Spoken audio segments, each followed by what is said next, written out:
In my humble opinion, if we want to beat Donald Trump, we have to use a disruptor to do it. There are several. Check this out. Leave your comments, ding the bell, share it with your friends, and please subscribe to our channel. I wanted to talk about what it's going to take to beat Donald Trump. We're on the edge of an election here, right on the edge of an election. And I think that there's, and you know, really our topic, I guess, for the first hour is going to be what's it going to take to beat Donald Trump? Not necessarily who, but what. And I want to get into that in just a second. By the way, just to give you a lineup for the day, in about 25 minutes, Greg Palast is going to drop by, our old friend who just won a major lawsuit in Georgia that you're going to want to hear about. In the second hour of our program, California Congressman Ro Khanna, the vice chair of the Congressional Progressive Caucus, is going to be with us for the full hour, taking your calls. And in our third hour, Ingrid Newkirk, who is with PETA, is going to be here with us for our Science Revolution piece. She has a new book out called Animal Kind, which is absolutely fascinating. And we're going to get into, you know, political stuff and all kinds of other stuff. But here's the point that I wanted to make, and I'll just summarize it pretty straightforward. I wrote this up this morning, posted it on Facebook, turned it into a thread on Twitter, and I'll just share it with you straight up. Americans love disruptors. It's part of our political DNA. This country was birthed in disruption, the Revolutionary War. Not every country starts with a revolution, or a war for that matter, and this one did. And it's been part of our political DNA ever since. We had, you know, George Washington as president, who was like, okay, I'm gonna, you know, we're gonna stabilize things, and then John Adams came in and he says, no, we're gonna turn hard right. And he started putting people in prison, newspaper publishers in prison, for writing editorials saying things, you know, about John Adams that he didn't like. And his presidency was bizarre. And so Jefferson came along as a disruptor and said, no, we're going to have another American Revolution. And Jefferson and many of the people of his era literally referred to the election of 1800 as the Second American Revolution. And in fact, Dan Sisson and I wrote a book with that title about that election, which was an amazing, amazing story. You can find the book wherever fine books are sold.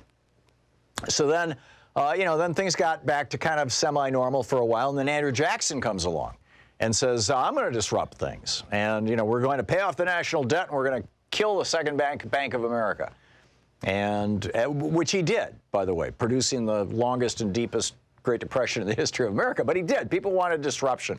Abraham Lincoln, his disruption, of course, the Civil War. Not that he started it, but he finished it. Abraham Lincoln's disruption, although painful, altered our country forever, for the better. Then, you know, the great disruptors, Teddy Roosevelt, the Republican Roosevelt, in the 1900s, the progressive Republican, and then Franklin Roosevelt in the 1930s, the progressive Democrat, massively changed the fabric of America. And Americans loved them for it. Americans love their disruptors. Jack Kennedy ran for president as a disruptor. This is a new generation. We're going to take on new challenges. We're going to send a man to the moon and bring it back within a decade, at the time when there wasn't even the technology to do it. A disruptor.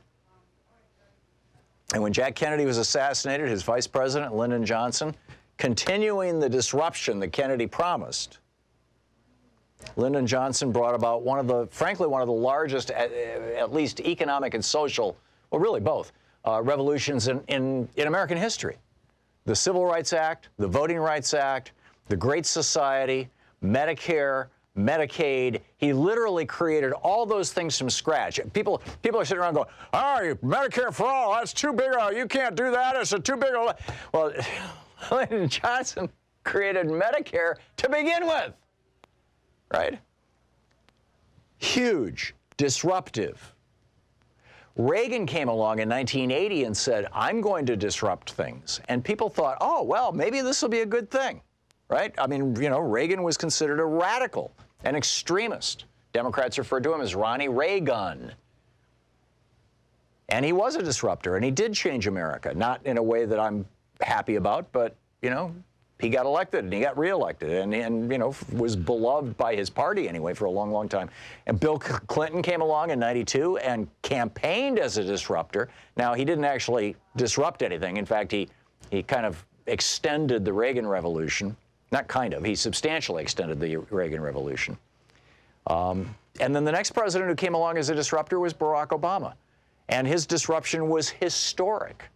In addition to being the first African-American president, he also went back to the theme that Franklin Roosevelt had talked about and that Lyndon Johnson talked about. Remember, Medicare, when LBJ originally passed it, within a decade was supposed to extend to everybody. Franklin Roosevelt proposed his second Bill of Rights, which included health care for everybody in the United States. He just died within a year of giving that speech, and Harry Truman couldn't pull it off. I'm not sure Harry Truman had it in his heart, but, you know, Harry Truman was a decent president, but, you know, not a great one. But in any case, my point is that each one of these guys, I mean, you know, Obama campaigned on being a disruptor. What is change? Hope and change, right? Change, disruption. And then Trump came along. And he said, you know, things aren't working out all that well. And he was right. 40 years of Reaganomics has taken a giant chunk out of the backside of the American middle class. A lot of things were not working.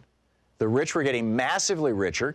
Let's not forget, Trump said that he was going to raise taxes on rich people. He was going to bring back jobs from overseas. He's done neither of those things. Obviously, he's lowered taxes on rich people. He hasn't brought any jobs back from overseas. In fact, the new NAFTA, USMCA deal that he cut has, again, incentives to move jobs to Mexico.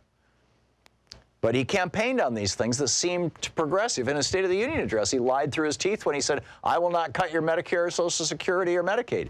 And here we now see his budget. Massive cuts to Medicaid, cutting, you know, functionally cutting back on Medicare and Social Security. So the bottom line, the American people know things are not right. And they want someone to metaphorically blow up the system. We, the American people, and this is why I think Donald Trump became possible, was because Obama was thwarted by Mitch McConnell in his efforts to disrupt America, to change things. Very effectively thwarted. He didn't even, I mean, you know, McConnell, talk about spitting on the Constitution. McConnell didn't even let him have his Supreme Court nominee. That goes down in the annals of infamy, in my opinion.